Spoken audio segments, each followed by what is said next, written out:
they say that it started with the rumor, and then from some parts you now begin to see that rumors become truth. So there have been claims that INEC might decide to jettison the use of BVAS in the next coming elections. How true is that? The accreditation figure on the BVAS is 100, and there are 101 ballots in the ballot box. Prior to this particular period, the only way of measuring overvoting is if the number of those who voted exceeds the number of persons on the voters register. But now the law says that to measure overvoting, you have to look at the number of accredited voters on the BVAS. Okay. So the implication is that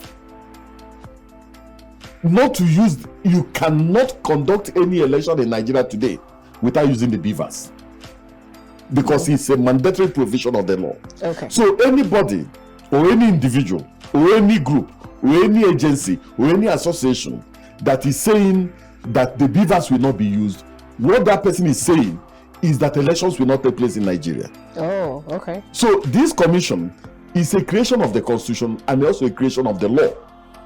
Our mandate is to make sure that we operate within the confines and ambit of the law, and we cannot be seen to be an agency or a commission that is engaged in breaking constitutional stipulations or breaking the law.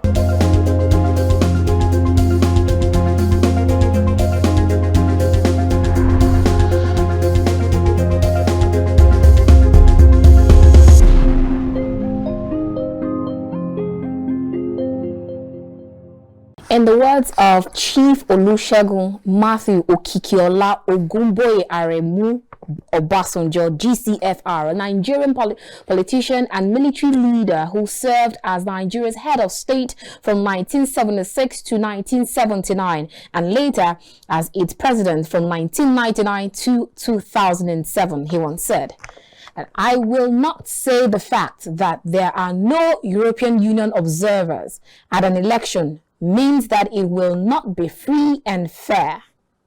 All right, let's take our next question. This one is from Adolf Hitler, an Austrian-born German politician who was actually a dictator of Germany from 1933 until his death in 1945. He rose to power as the leader of the Nazi Party, becoming the Chancellor in 1933 and then assuming the title of Führer und Reichskanzler in 1934. He once said, "Sooner will a camel pass through a needle's eye than a great man be discovered by an election." Well, okay. Our last quote is from Barbara Kingslova, an American novelist, essayist, and poet. He once said, "Wars and elections are both too big and too small to matter in the long run. The daily work that goes on, it adds up." Okay, let's see how all of this goes relates to what we'll be discussing today. Very warm greetings and welcome to The Conversation. We're reaching you from Kaftan's television studio here in the nation's capital, Abuja. I am Annabelle Oji. At least 93.5 million Nigerians have been registered to vote in the 2023 general elections, according to the Independent National Electoral Commission, INEC. Declaring the total number of eligible voters to participate in the exercise as preliminary registered eligible voters, INEC Chairman Professor Mahmood Yakubu noted that 12.29 million Nigerians successfully completed their registrations as new voters in the just concluded continuous voter registration exercise. Speaking here in Abuja during the third quarterly meeting with political parties, Professor Yakubu said that after a rigorous cleanup of the data using the automated biometric identification system ABIS, over 2.78 million were identified and removed as ineligible registrants. Now, consequently, he said that the Commission has identified 23 of its registration officers for severe sanctions, having attempted to engage in multiple registrations of Nigerians. The Electoral Body Houseman disclosure came as the Inter-Party Advisory Council, that's IPAC, passed a vote of confidence on him for his innovations to reshape the electoral process. The political party specifically held the deployment of the bimodal voter accreditation system, that's BVAS, and the Inec result viewing, that's IREV portal, in the recently concluded elections in the country and for next year's general election. Speaking at the meeting on BVAS and IREV, as the INEC chairman stated that the decision to deploy the two innovations for the forthcoming polls was cast on stone. He said that the commission last week commenced the training of masters trainers on election technology to ensure a seamless process. Consequently, he reaffirmed that there was no going back on the deployment of beavers for voter registration. So, we will be having this conversation and plenty more with Festus Okoye, National Commissioner and Chairman, Voter Information and Education, INEC. And also we have Dr. Mefor, who is a media consultant, and they will be joining us after this timeout. Don't miss this part of the show. Please stay.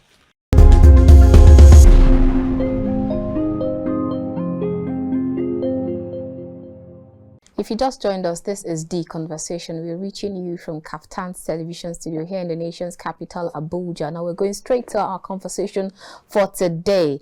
First, we have Festus Okoye. He is the National Commissioner of INEC. You're welcome to the show. Thank you so much. I feel like ages I saw you. You're welcome again. Thank you so much. Also, we have here joining us is Dr. Mefor. He is a media consultant. It's great to have you on the show, sir. Thank you. My pleasure always. Awesome.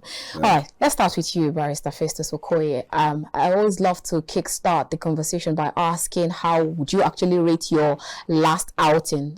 Let's say both the Osun State election and the other off-season elections, with regards to all of the criticisms from Nigerians, the lessons, the take-homes from previous elections. At least from your end, you should be able to note if you were able to take all of the critiques and the lessons in good faith and work on them or not, even as we look forward to the big day. Well, there's a trajectory to all the elections we have conducted so far. And there are lessons from all the elections. What we do is that we plan and we try to plan well. And we learn lessons from every election. You can see that from the time we conducted the Edo governorship election, up to the Ondo governorship election, to the Anambra governorship election, to the Ekiti governorship election, and the Osun governorship election, you can see that there has been a marked shift. There has been a marked improvement. And also there has been a complete change in terms of attitude and also in terms of professionalism on the part of the Independent National Electoral Commission. So there has always been steady improvement. So with every election, we try to improve.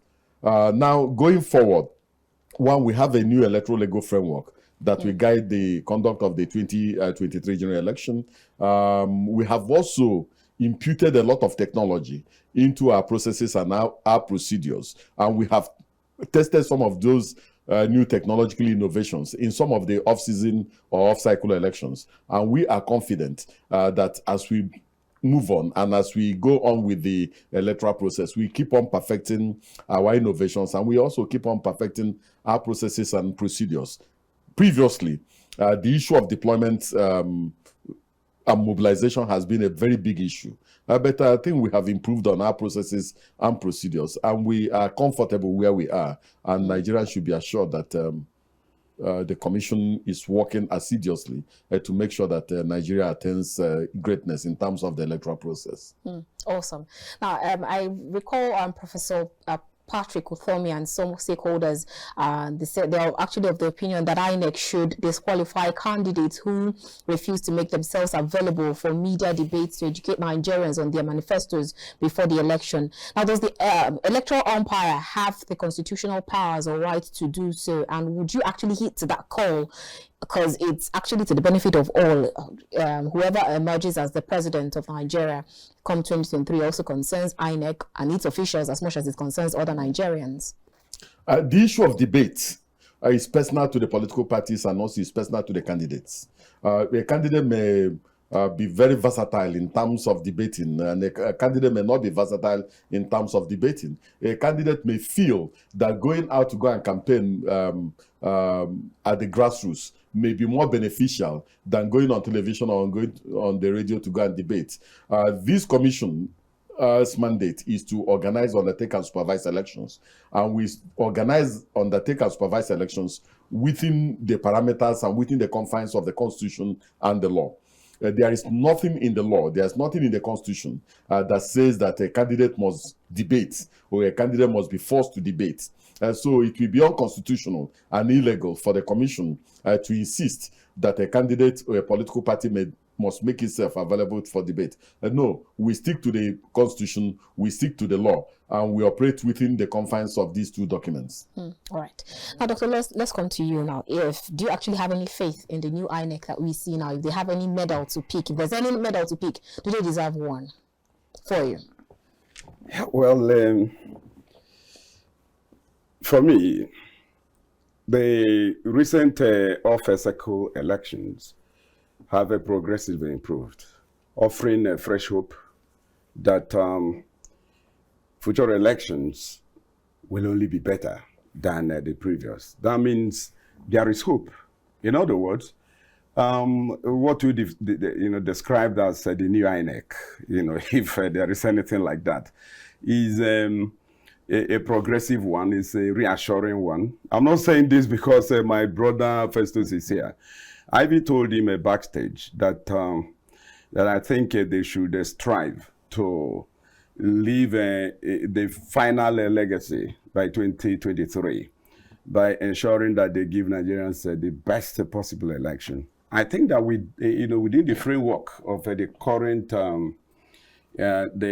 Electoral Act that has permitted INEC to deploy electronic voting. It's a matter of insisting on it. And by so doing, INEC would be able to really reflect the wishes of the people. When I say electronic voting here, yes, the actual casting will still be manual. But your accreditation will have to be through the bimodal specification, either thumb print or by facial recognition of the machine, the BVAS machine.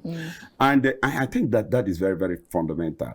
In other words, one who is captured is the one who should actually vote. This is a clear departure from the past.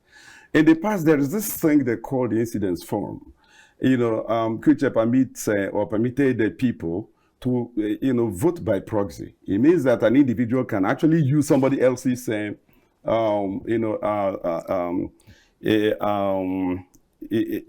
card. PVC. Yeah, PVC particularly. It doesn't have to be the actual owner. Do you understand that? But because you can make an argument that the machine cannot capture you or whatever, and you fill the incidence form and vote. This is set aside. It's no longer possible.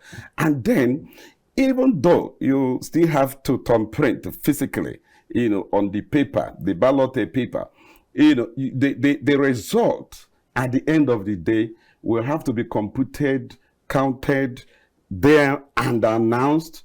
Then you use the same BVAS to capture it physically. What that means is that, INEC has been helped by the current Electoral Act to eliminate what happens between the polling booths and the collation center, because that is where the riggers go and wait. If they allow you to finish your voting between the polling booths and polling units upward to the collation center, figures get altered. But the provision of the Electoral Act now is such that once the actual computation is done there and announced and is entered into the appropriate form and snapped by BVAS, it automatically is transmitted to the central server. What that means that whatever you do after that is, in fact, you're on your own. Because what has been sent in advance must tally with what manually, because it doesn't mean you don't have to send the manual result. I'm sure if I'm wrong here, Festus will strengthen it out. I'm trying to create a scenario for you to see why I have a lot of hope that 2023 will reflect the wishes of Nigerians. If Nigerians are properly educated to insist that BVAS is actually deployed. Because in the rural areas, if you check the statistics of voters in Nigeria, majority of voters in Nigeria are still coming from the rural areas. In other words, if the people in the rural areas don't know how to really insist on the use of BVAS, there could still be transmission with BVAS, but the results transmitted may not actually be the real results. Okay, so now I have a problem there. So I still believe there is need a very huge room for voter education, especially in the rural areas, deploying local languages, and anything that can be done to get the rural voting population to understand how they can insist that their votes would eventually count. Okay, now looking at the last election, we saw that when the results were rolled out, a lot of people were at the comfort of their homes, and then the result coming from Inec was within the parallel vote tabulations and the estimated votes. So is that actually a win-win for Inec? It is. It's certainly a win-win for Inec. And I know that Inec fought seriously for this current Electoral Act. And it is the best they can get at the moment. And I know that if they insist on the provisions, it's not perfect yet, but it's good enough to give us. In fact, I'm not sure there is any perfect election anywhere in the world. But if you carry out an election that reflects the wishes and aspirations of the people, 70 to 80%, I think you have done well. And I believe that the current frame of mind of INEC leadership at the moment, and coupled with the provisions, express provisions of the Electoral Act, I believe they should be able to deliver. I hear they even want to compel INEC one way or another through blackmail, cajoling, whatever process, to abandon the use of BVAS. We're going to ask him about it. We also hear that.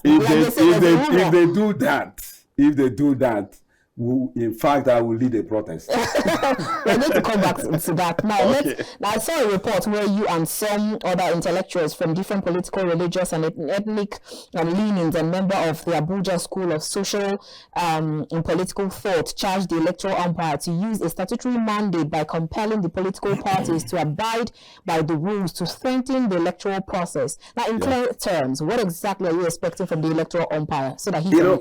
You see, the Abuja School, of a social and political thought, is put in place to help break the boundaries and inject enough intellectualism in the process, especially when it comes to politics, development and all that.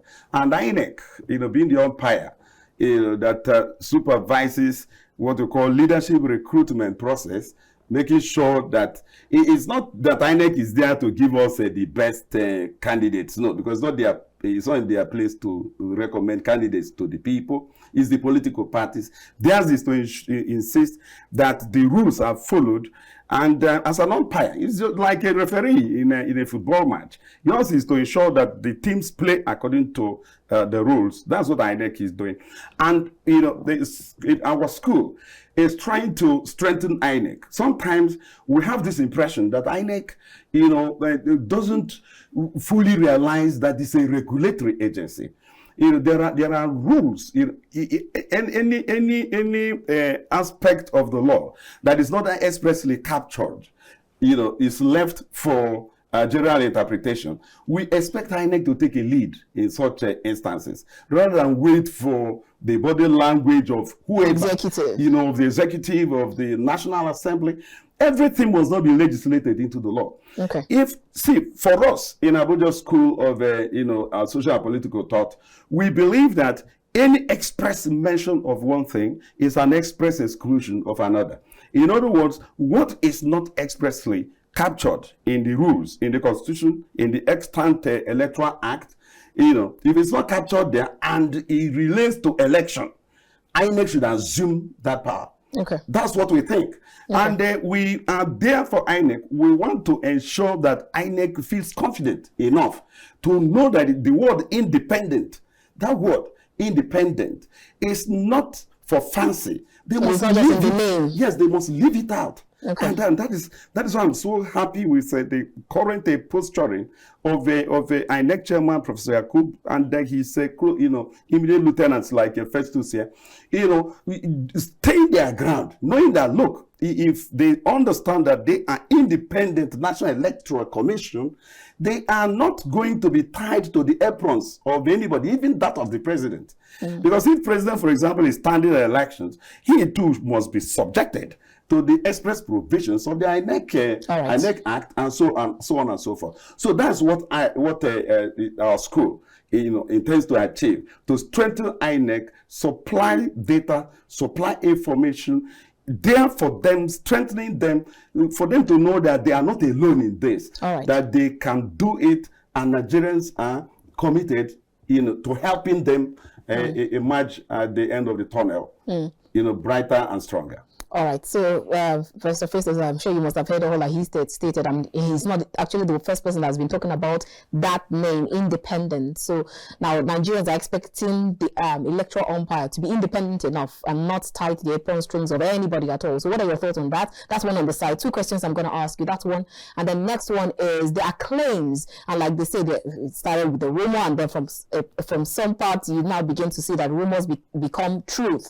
So there have been claims that INEC might decide to jettison the use of BVAS in the next coming elections. How true is that? Well, let me just say this. The commission has conducted 105 by-elections with the BVAS. Secondly, Section 47, subsection 2 of the Electoral Act 2022 makes it mandatory that a presiding officer shall use the smart card reader or any other technological device introduced by the commission for the purposes of verifying, confirming, and authenticating that the person who has come to the polling unit to cast his or her vote is the actual person whose name is on the permanent voters card and whose name is on the voters register. And I say this is mandatory. Secondly, the same law says that if there's overvoting in any election, that the way and means and manner of making a determination whether there has been overvoting is through the process of making sure that the figure, the accreditation figure on the BVAS is 100 and there are 101 ballots in the ballot box. Prior to this particular period, the only way of measuring overvoting is if the number of those who voted exceeds the number of persons on the voters register. But now the law says that to measure overvoting, you have to look at the number of accredited voters on the BVAS. Okay. So the implication is that you cannot conduct any election in Nigeria today without using the BVAS, because it's a mandatory provision of the law. Okay. So anybody or any individual or any group or any agency or any association that is saying that the BVAS will not be used, what that person is saying is that elections will not take place in Nigeria. Oh, okay. So this commission is a creation of the Constitution and also a creation of the law. Our mandate is to make sure that we operate within the confines and ambit of the law. And we cannot be seen to be an agency or a commission that is engaged in breaking constitutional stipulations or breaking the law. That is one. Secondly, I don't think that it is within my province to make a determination whether the commission of which I am a member is independent or not. What we have done is through our actions and through our processes and procedures to show the Nigerian people that this commission is committed to the conduct of free, fair, and transparent elections. And what are those things that we have done? When this commission came, we met the same number of polling units that were used in conducting elections in 1996. When Nigeria had a total registered voter population of slightly above 50 million. We went into the 2019 general election with a voting population of 84 million with the same number of polling units. So we said, no, we are going to break that logjam. Okay. So we converted all our voting points and voting point settlements into full-fledged polling units, bringing the total number of polling units in Nigeria today to 176,846. We not only that, we also removed some of these polling units away from palaces of traditional rulers, from inappropriate locations, and also we also carried some of them and took them closer to the people, so that persons with disability can access these polling units lactating mothers can access these polling units, the elderly can access these polling units, and so on and so forth. That's one of the things we did. Secondly, we also looked at some of the gaps in the electoral process. As my brother here alluded, we decided that it was important to impute more technology into the electoral process. One, to prevent identity theft. Okay. And also prevent those who trade on voters' cards from using other people's identity to vote. So we introduced the BVAS. We not only introduced the BVAS, we also made a determination that it is important to also impute Nigerians into the process. What did we do? We introduced the Inec Result Viewing Portal, through which polling unit level results in Form EC8A are uploaded into our Inec Result Viewing Portal for everybody to see what goes on. So we have been able to introduce measures that have elevated the electoral process. Not only have we done that, if you look at the recent continuous voters registration exercise we conducted, this commission is the first commission in Africa to introduce an electronic pre-registration of voters. And as you can see, when you aggregate the number, the over 12 million persons who registered during, or who completed their registration during the CVR, you will see the number of young people between the age of 18 and 34 that made use of our portal.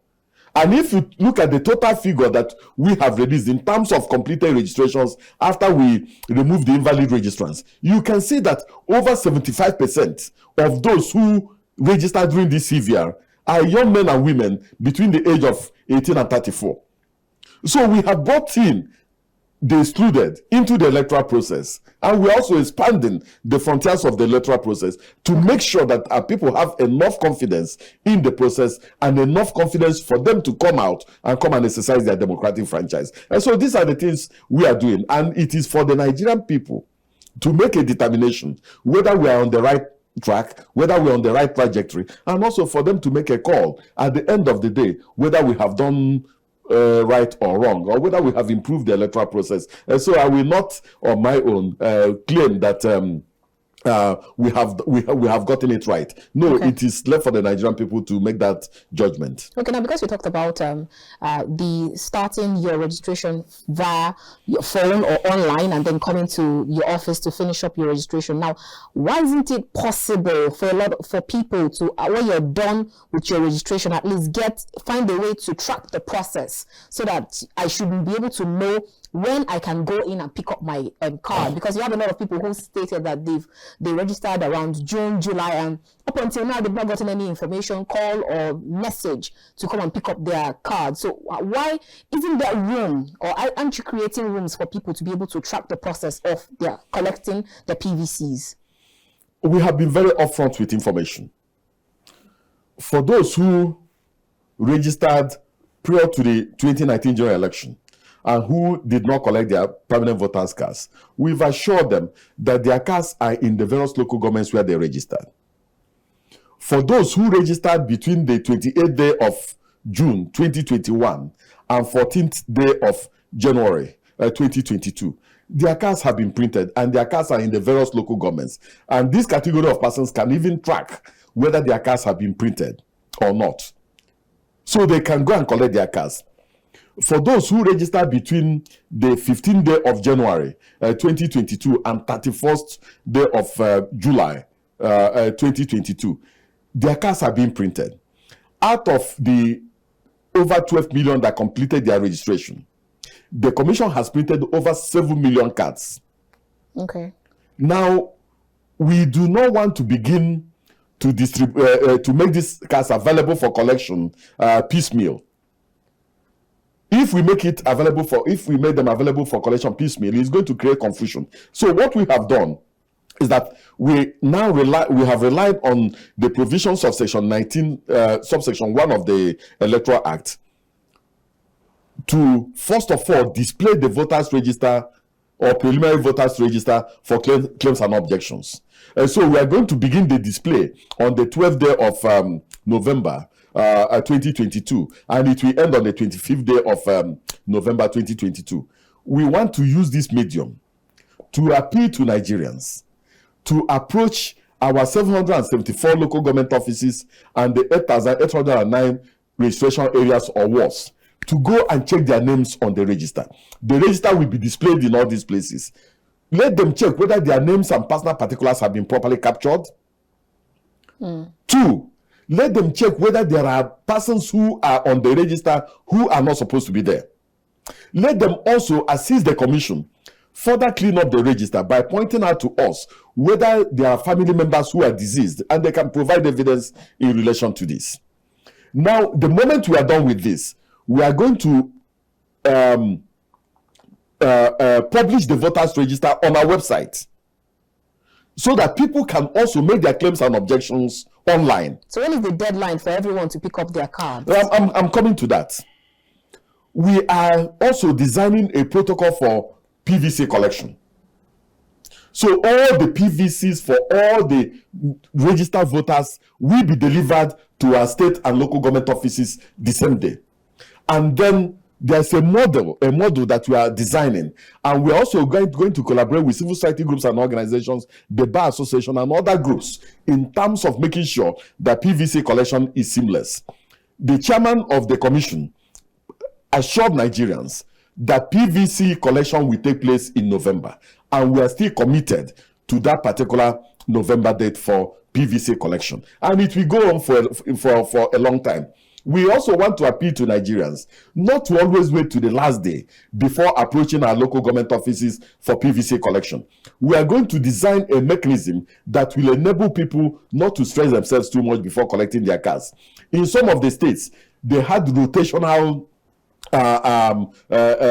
severe centers. Some of the states are also going to rotate the PVC collection within the various registration areas in their local governments. Some of them may likely remain at the local governments, but design a mechanism that makes it possible for any individual not to spend more than 10 minutes before he or she will collect the PVC. And then when these PVCs are ready, for those who left their telephone numbers, we are going to send messages to them that their PVCs are ready. For those who left their email addresses, we are going to send messages to them. And then we are also going to carry out aggressive civic and voter education through the radio, through the television, and so on, to get people ready for PVC collection. And we are going to also interface with traditional rulers, religious leaders, women's groups, and other civil society groups and organizations that are ready to help. And so we are doing a lot to make sure that we are on the same page with the Nigerian people. And I am confident that with what the measures we are designing for PVC collection, we will get it right. All right. So because we are doing a break, but before we let you go, I'd like to know what is the deadline that XYZ date Inec should not be in custody of any PVC at all?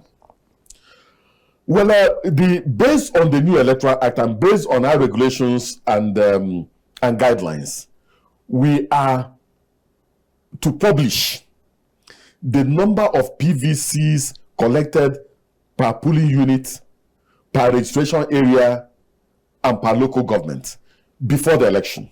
So there's a possibility that we are going to stop PVC collection earlier to enable us compile this data and make it available to everybody, so that there is no dispute whatsoever on the number of PVCs that have been collected for each polling unit, for each registration area, and for each local government. But I can assure you that PVC collection will go on in November, in December, and in January. Let's go to a quick break, and when we return, we'll continue this conversation with Festus Okoye and Dr. Mefor. See you shortly.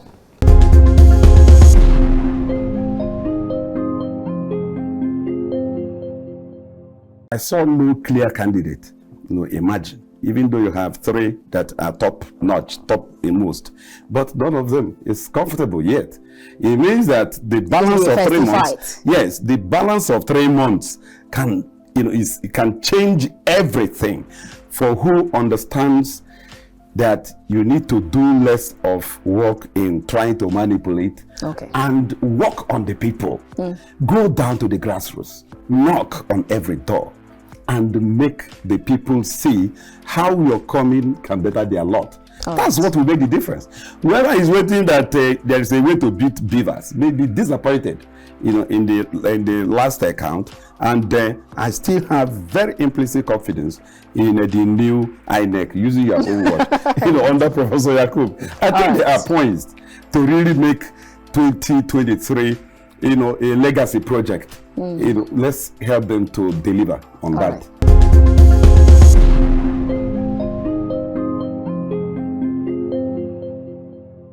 If you just joined us, this is The Conversation. We are reaching you from Kaftan's television studio here in the nation's capital, Abuja. If you just joined us, you've missed out on a lot, but then you can still join in the conversation. Our guest on the show today is Barrister Festus Okoye, and we also have Dr. Mefor.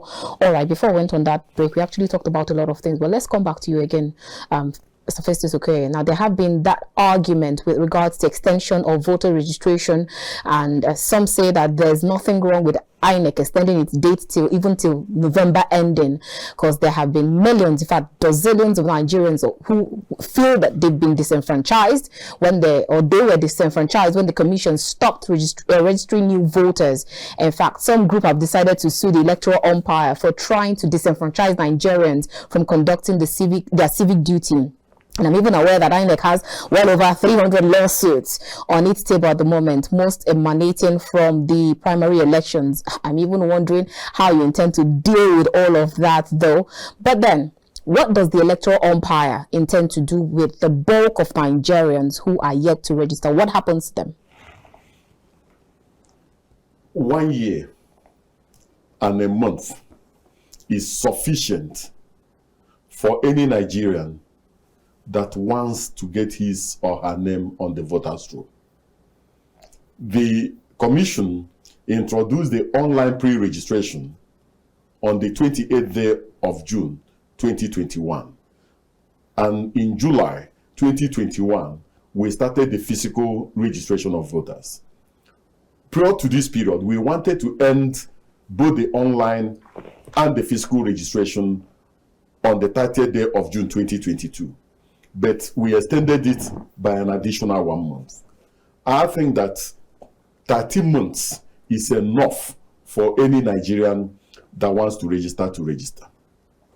Secondly, registration of voters is also backed up by funds.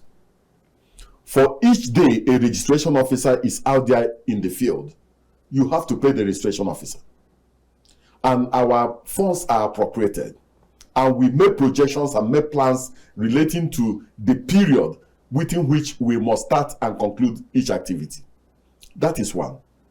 Secondly, I think that there was a misconception, a huge misconception, relating to the continuous voters registration exercise. We made it very clear that the CVR is not for everybody. That we already have over 84 million individuals in our voters register, because what we have is an electronic voters register. That the CVR that we started was for those who have never registered before and those who have turned 18. And that every other individual who has a challenge, that there's a different model for rectifying that challenge. We made it very clear that if previously you were in Lagos and you have been transferred to Kano, or you want to transfer to your registration to Kano, you just approach a registration officer and tell the registration officer that you were living in Lagos, you now want to vote in Kano. They will transfer you to Kano, transfer you to a new local government in Kano, transfer you to a new registration area in Kano, and to a new polling unit. And then cancel your previous registration, retrieve your previous permanent voter's card, and issue with a new one. We also made it clear that if you have lost your PVC, or your PVC is defaced and you want it replaced, you only make a report and we will replace your PVC and give you a new one. And we also made it clear that in some of the services you don't need to go there physically, that you can do that online if you have the service of a computer and you have the service of email. Okay. But what we saw was that people who registered before went and registered afresh. So we had multiple and double registrations. Those who were supposed to do transfer, rather than do transfer, some of them went and registered afresh. Some of those who lost their PVCs, rather than go to report that they lost their PVCs, they went and registered afresh. And if you see the figure the commission released for completed registrations within this particular CVR period, we had a total of 12,298,944. Out of this number, the valid registrations stood at 9,518,188. The invalid registrations, stood at 2,780,756. What is invalid for those who have done before? Yes, those who engage in multiple registration. Okay. And those who are underaged, and also those who try to get into a system through means that are not permitted. You see, for each registration officer of the Independent National Electoral Commission, there's an access code. A registration officer has an access code. And that access code is tied to the registration officer's email address. And there's also an audit trail. So for each period, a registration officer registers any individual or tries to register any individual, it is recorded. So if you make 40 attempts at a fake registration, it records 40 attempts against your name. And that is why the chairman of the commission announced that 23 of our registration officers are facing disciplinary procedures for attempting to corrupt the system. So that was the way you were able to track this? Yes. Really? Exactly. Awesome. And they are going to face these disciplinary procedures, and it's also a crime. It's an electoral offense under the Electoral Act for you to try to beat the system. And the moment we are through with the civil disciplinary procedures, if we establish wrongdoing against any of them, we will definitely prosecute such an individual. And awesome. So the point I'm making is that the law and the Constitution did not say that CVR must go on ad infinitum. The Constitution gives the exclusive right to the Commission to register voters, to revise the voters register, and update the voters register. Section 9 of the Electoral Act and also Section 19 of the Electoral Act also gives the Commission the right to fix a period within which the CVR will take place. And so what we have done and all the things we have done are backed by law. And I think that as a commission, we desire that as many Nigerians as possible should get their names on the voters' roll. And that was why we even joined some development partners in organizing concerts in Lagos, organizing concerts in Abuja, to get as many of our young people as possible to get the my vote count you did exactly. Ago. So we are interested in making sure that our people get their names on the voters' roll. All right. Now, Dr. Law, let's come back to you. With all that he stated, now, if you recall some years ago when we used to have that issue of you have underage voters, or they tell you that some cattle were registered, and all that story that we heard at the time. Now, a lot of people are of the opinion that the BVAS would actually make it, if not completely impossible, but at least difficult for election rigging. That's what a lot of people believe. Are you on this table? Yeah, I think theoretically, yes, theoretically. the BVAS is supposed to be a serious check on electoral manipulations and so on and so forth. But I don't know how the BVAS will be able to identify an underage voter. You know, that is what I'm not sure of. And because I also had the commissioner here talk about the number of people that their registrations were considered invalid, and he listed underage as one of. I don't know whether it is because those people indicated their actual age and it happens to be below 18. If that is the case, fine. Otherwise, it would be interesting to know how they were able to identify that certain registrants were really below the age 18 prescribed by the Nigerian laws. That said, the issue of rigging, it has been the bane of Nigerian electoral process from the colonial times, right? Politicians everywhere in the world go into the electoral contest with just one thing in mind: to win. And to win at all costs. It's not just a Nigerian thing. Everywhere you go, even in civilized environments, if you check the election of somebody like George Bush Jr., election of Trump, his re-election particularly, you see some attempts to really beat the system. That's a fact. So in Nigeria, it should even be more so, and we have witnessed it over time. So any attempt, at improving the system to be able to checkmate those who would rig, because attempts will be made to rig, should be, seen as not only laudable, but something that must, that it must be improved continuously. That said, the BVAS, for me, is one component that will help in trying to reduce the incidence of rigging. I am not sure that BVAS will be able to eliminate it. I'll tell you why. You see, you are going to vote with BVAS, but not completely. Let me explain what I mean here. Your authentication will be done by BVAS, either through thumb printing or by facial recognition. That's why it's called bimodal. Now, but the actual, casting of vote will be manually done on the ballot paper.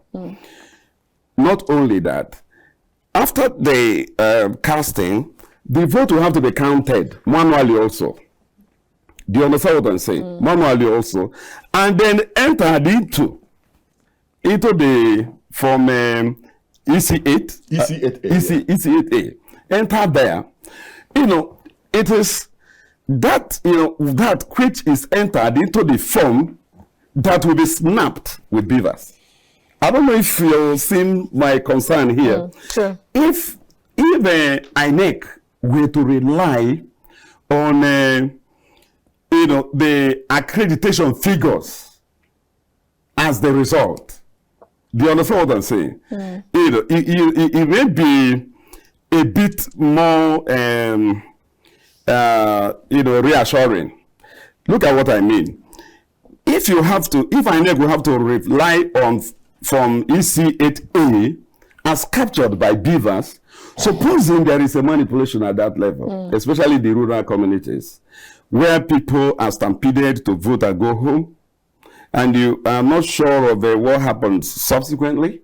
Do you understand that? We expect that, yes, the number of votes, entered into the form C8A must tally with, what is transmitted, in terms of what was captured during accreditation. I understand what you mean. Yeah, we expect that should be it. Okay. But I don't know. There seems to me to be a disparity, or a kind of a gap that can be exploited by the desperate politicians. I would want INEC to look into that and be a bit lenient with the voters who would want to stay around, to be sure that the votes are counted and that what is counted is what is entered into the form. You get the point? This is very, very important. Otherwise, if the voters go home and the process is corrupted at that stage, the electoral officer is compelled, or willingly colludes with the desperate politicians to enter a different figure, and he goes to the portal. You can see that the effort of BVAS must have been beaten at that stage. This is something I really don't have. I don't have the whole information on how the actual computation would tie up or tally with that's why we have Vice Festus here. He will give us yes. I don't know if the commission understands my worry here, because we need to be sure that there is no monkey games. At the point of computing and entering into the form ECA, because if it happens, BVAS must have been shortchanged, through such desperate measures, which of course must be anticipated. Finally, the point here for me is, Inec, the correct attitude of Inec must be that the politicians must cheat. This is the way it is. If you say, yes, you're not dealing with the people, that is why people say that political process is not a moral game. And it's true, it's not a moral game, and it's not a Nigerian thing. What that means is that you have to anticipate that there will be desperate efforts to beat the process. I had to say something about a vote a trade. People, trade in vote. It has been a thriving trade in Nigeria over time, even from colonial times to the present. How does BVAS, really help here? Okay. How do we checkmate vote trade? Because there will be trading in votes. It has happened before. It will happen in 2023. Before we let Barrister Festus take on that question, now recently the Intra-Party Advisory Council, that's IPAC, passed a vote of confidence on the Electoral Umpire for their innovation to reshape the electoral process, as the political parties specifically hailed the deployment of the BVAS and the Inec result viewing portal in the recently concluded elections in the country for the next year's general election. Now, I'm asking, coming from the politicians themselves, no one will be tempted to ask for them to say that. Then who exactly is responsible for the rigging and all of that? Is it the electorates that are going into the elections? When you say vote trade, for example, it's not every political party that has the capacity to really engage in the volume of trade that will give them victory. Not only trading, what of the rigging? That's it. That trading is part of rigging. Everything that goes into the rigging process, vote trading is just one of them. There are other ways they rig, in which you even find Inec helpless. For example, if people brand rice in this, hunger period, and say they want to take care of their neighbors, and their picture vote for XYZ is there. It's an inducement, which I believe is even illegal. But how many people do you want to really prosecute when it comes to this? It's a problem. People are inducing voters. Politicians are doing that. And even the vote trade is going on in many sophisticated ways. They attempt to buy up your PVCs even before the voting day. That is the aspect I am sure that BVAS will be able to checkmate. Okay. But because if you are not captured by BVAS, you can't vote with the PVC you have if it is not yours. All right. You get the point. So finally here, I believe that, it will go to a reasonable extent, but it will not eliminate rigging, because rigging is done in so many ways. People are approached to long before election and giving materials, giving money, giving all sorts of things. This material inducement, monetary inducement that, go on long before even the voting day can still influence the election outcome. All right. So when you say IPAC is thanking Inec, IPAC should thank Inec. The TAS, that is the School of Social and Political Thoughts, also is with the Inec on this. Because when you say that there will be a viewing portal, what that means is that, INEC is challenging Nigerians to track the process. Watch as the results are dropping in. Right. And then be sure that nothing is being manipulated here. I believe it's a milestone. And I believe that where INEC has done well, we must acknowledge, and the Igbos would say, if you thank and praise the strong man, you have the strength to do more. So I should do more. It's not yet Uhuru, Commissioner. Not yet Uhuru. All right. Please, we'd like you to start from where he stopped. I'm sure you understand some of the places where he said he has questions and he would like some information. Let's get your thoughts on that. Well, I think I agree substantially with some of the issues he raised and also some of the concerns he raised. Now, one thing what we must bear in mind is that people will always attempt to beat the system. So it is also our responsibility to also keep on innovating and bringing out creative ways and means of making sure that the system works. Now, we use the smart card reader for 2 electoral cycles, and we now believe that the smart card reader is no longer viable for the period we are in. So we have retired the smart card reader and then move forward to the BVAS. Now, we must always be vigilant in the electoral process.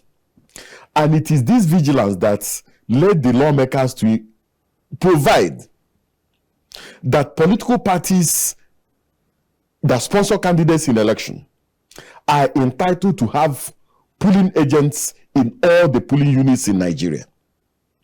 So if you claim you're a political party, you claim that you want political power, you want to be for political power, and that you are popular, you must be in a position to have agents in the 176,846 polling units in Nigeria.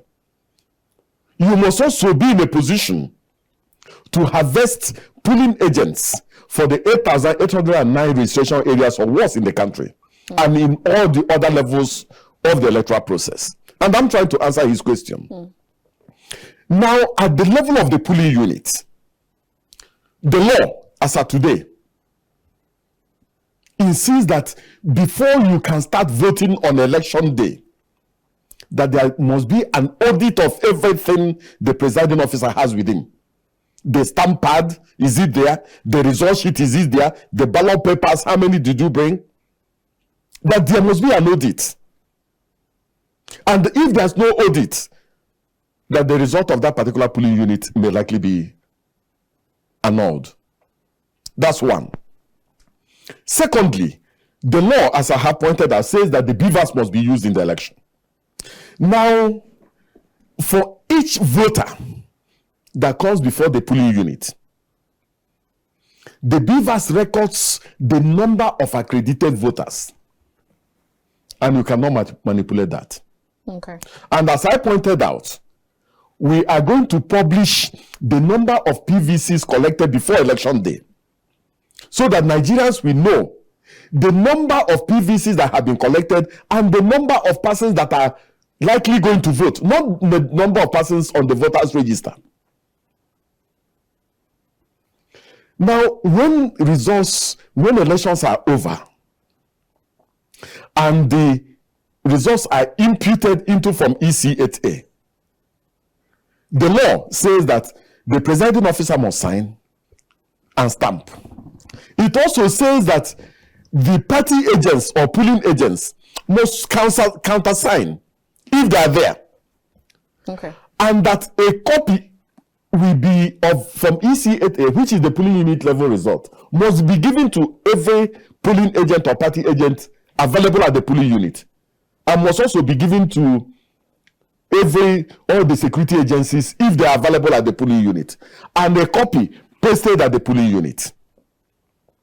Now, it is the first sheet that is snapped. I want to use the lay person's language. Yeah. That is snapped and transmitted using the BVAS into the Inec Result Viewing portal. Now, the manual result, that is that from EC8A, the original copy that has been signed by everybody, together with the BVAS containing the accreditation data, will now be carried to the registration area collation center, or ward collation center. Okay. There's a possibility that before the presiding officer arrives the ward collation center, the collation officer already has the result as transmitted. Yeah.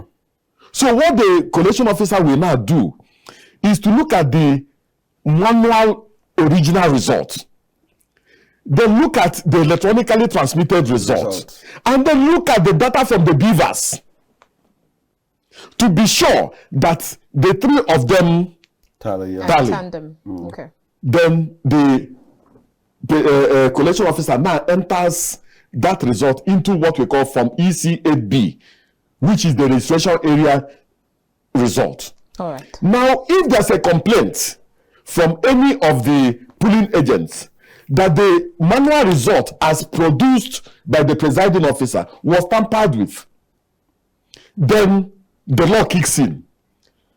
Our process and our procedure, our regulations and guidelines is to the effect that when there's a conflict, that the electronically transmitted result will take precedence.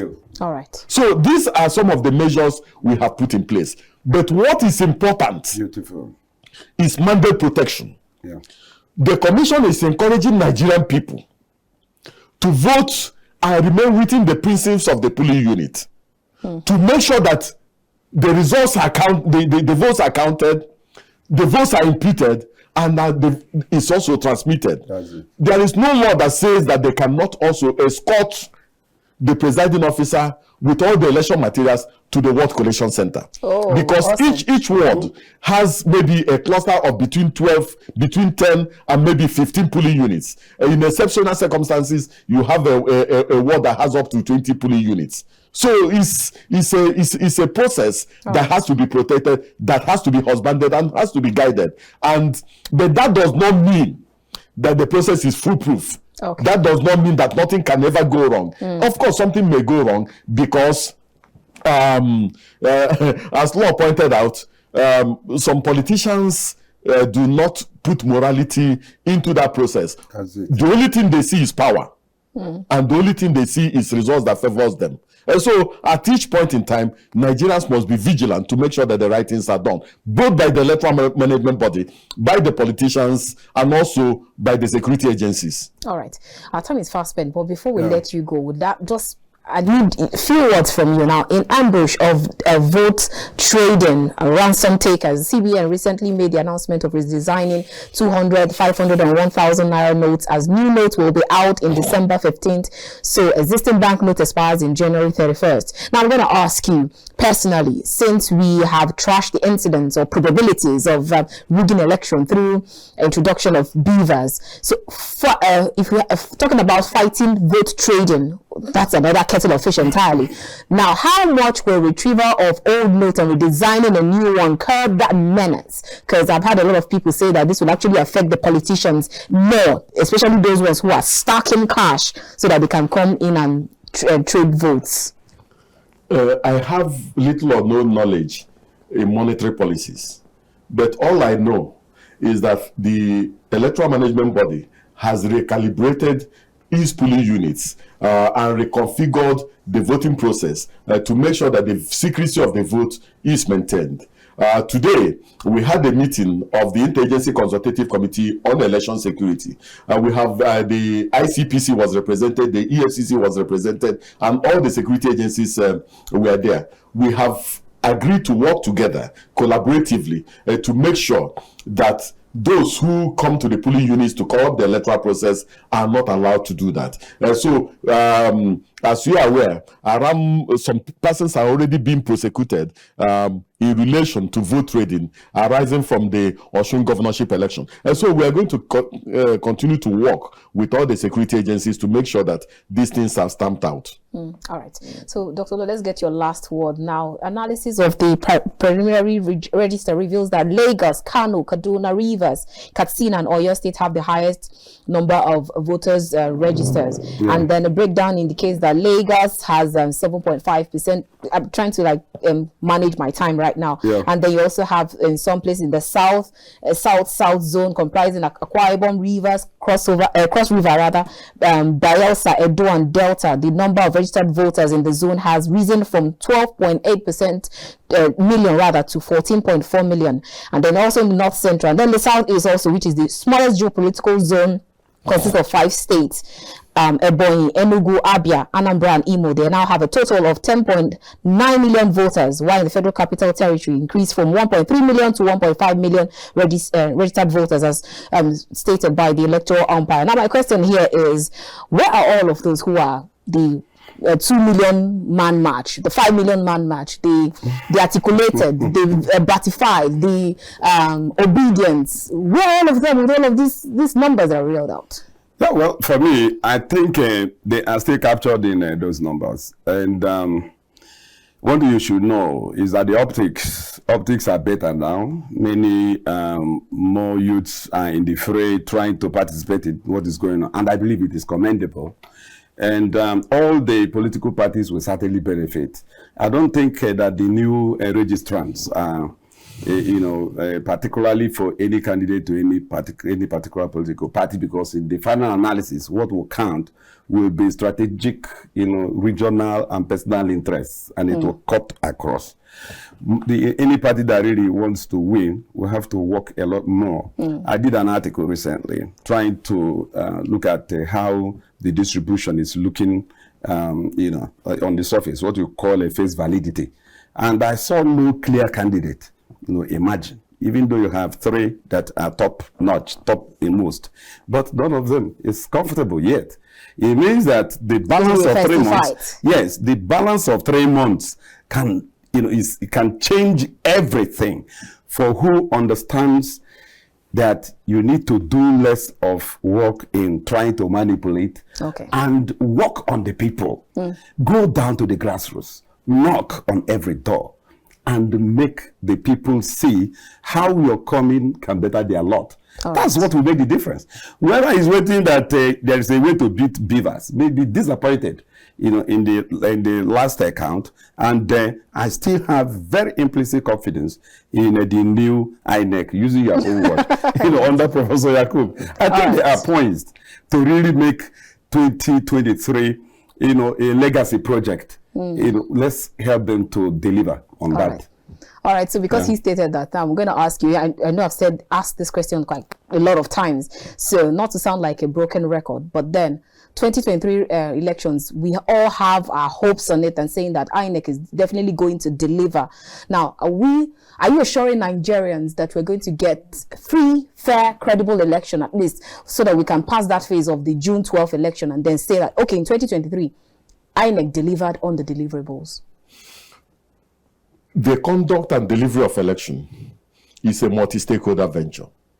No single agency, no single commission can go it alone. In terms of our mandate, we've been mandated to organize, undertake, and supervise elections.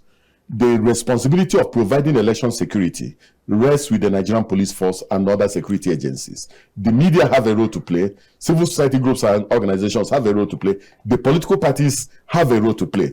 It is when all these synergies are together that you can have free, fair, and transparent election. But I want to assure Nigerians that this commission is committed, that this commission is focused, and this commission has the courage to conduct free, fair, transparent, and inclusive elections. Awesome. Thank you so much for your time with us. It's been a wonderful time having this talk with you. And then we actually see what the Electoral Umpire is doing, and we say congratulations, and then more works to do. But then you're doing very good. Thank you. According to Nigerians, and not the journalists. Thank you so much, Barrister Festus Okoye, for your time. And then Dr. Lo, Mefor, media consultant. It's been a wonderful time having this talk from you. Thank you. All right, viewers. That's all we can take for today. Thank you so much for tuning in. I'm sure that you must have been rightly educated and informed. I'll see you again next time. From the nation's capital, Abuja, I am Annabelle Oji. God bless Nigeria.